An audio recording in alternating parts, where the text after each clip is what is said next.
Ferry, vous êtes philosophe, mais vous êtes dans un milieu relativement modeste. Votre père était mécanicien, vous habitez à la campagne. Comment vous êtes devenu un des premiers professeurs de philosophie politique en France, un des ministres de l'Éducation nationale? Quel itinéraire exceptionnel!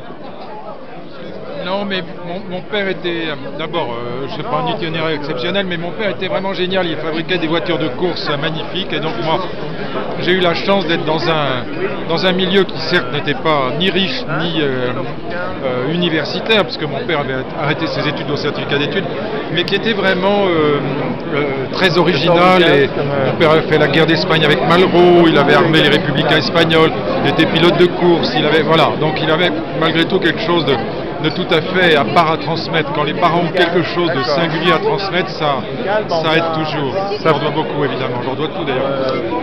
Voilà. Merci. Deuxième question. Vous travaillez sur un second humanisme. Qu'est-ce que vous appelez l'humanisme aujourd'hui pour vous?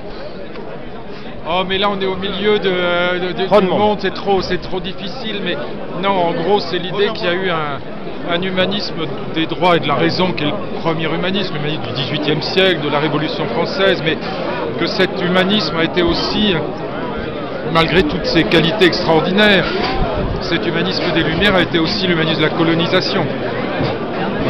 Et donc aujourd'hui nous sommes dans un autre humanisme qui ne renie pas le premier sur la question des droits et de la raison, mais qui est un humanisme qui est infiltré, irrigué par une révolution qui est la révolution de la famille moderne, c'est-à-dire l'invention du mariage d'amour en Europe, la famille choisie par les enfants et non pas organisée par les villages ou par les parents. Et donc cet humanisme est beaucoup plus centré aujourd'hui sur l'affectivité, sur le cœur, que le premier humanisme. Disons pour aller vite, le premier humanisme s'accommodait de la colonisation. On est aujourd'hui dans l'aide publique au développement, c'est pas la même chose quand on regarde le rapport par exemple aux autres cultures, ça a beaucoup changé. Troisième question. Il faut que j'y aille. On cherche un président pour 2012. Vous allez vous présenter? On le cherche.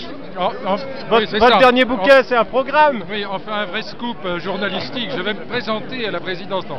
Voilà, rassurez-vous, je ne ferai pas de bêtises à ce point-là. Voilà. Merci. Et qu'est-ce qu'il faut lire comme bouquin parmi vos... Il faut d'abord lire Apprendre à vivre. Apprendre à vivre, c'est vraiment l'essentiel. Et puis, de loin, mon meilleur livre, c'est La Révolution de l'amour. Voilà. Et le dernier est sympa, L'Anticonformiste. Oui, parce que c'est un livre, comment dire, comme vous dites, sympa.